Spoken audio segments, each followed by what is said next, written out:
Somewhere along the way, you started noticing something strange.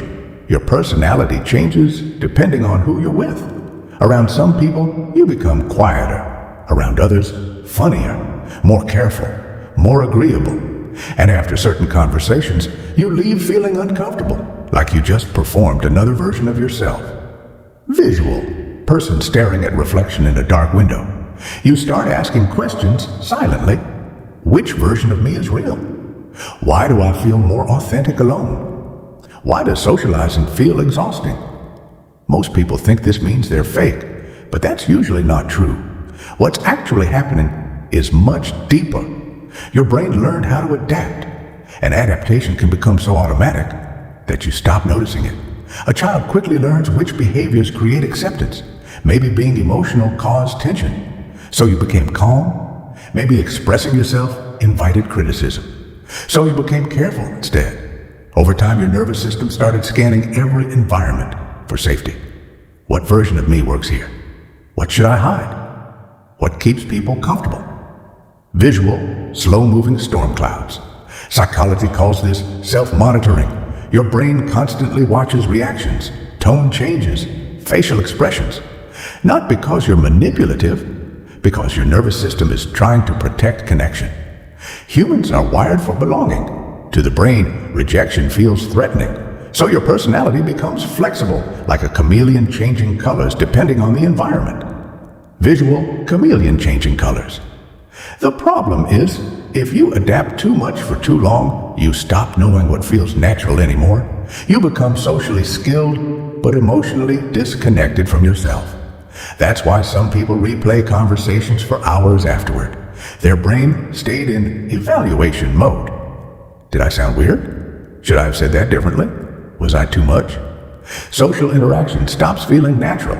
It starts feeling like performance management. And eventually, you feel fake everywhere. Not because you have no identity, but because your identity became organized around survival instead of expression. Visual, notebook pages with crossed out sentences. But here's the important part. This pattern is not proof that something is wrong with you. It's proof that your brain became highly trained in social prediction, especially if you grew up around criticism, emotional unpredictability, or judgment. Your nervous system learned that adapting kept you emotionally safe, and now it reacts automatically. But authenticity is not about becoming the same person in every room. That's impossible. Different environments naturally bring out different sides of you. The real question is, are you adapting from comfort or from fear? Visual, broken mirror reflecting different expressions. Because when fear controls adaptation, you slowly disconnect from yourself. So how do you reconnect? Not by just being yourself. Most people don't even know what that means anymore. Instead, start smaller. Notice where your body changes around people. Does your voice soften? Do you laugh too quickly? Do you agree automatically? Awareness interrupts automatic behavior. Then ask yourself a different question. Not which version of me is real, but which version of me feels least afraid? Visual, empty room with sunlight. Because authenticity is not one fixed personality. It's what appears when your nervous system stops preparing for rejection. And slowly, through small, honest moments, your brain begins learning something new. That you can exist without constantly editing yourself. Like a tree moving in the wind without losing its roots. Visual, tree moving gently in the wind. Your personality can adapt.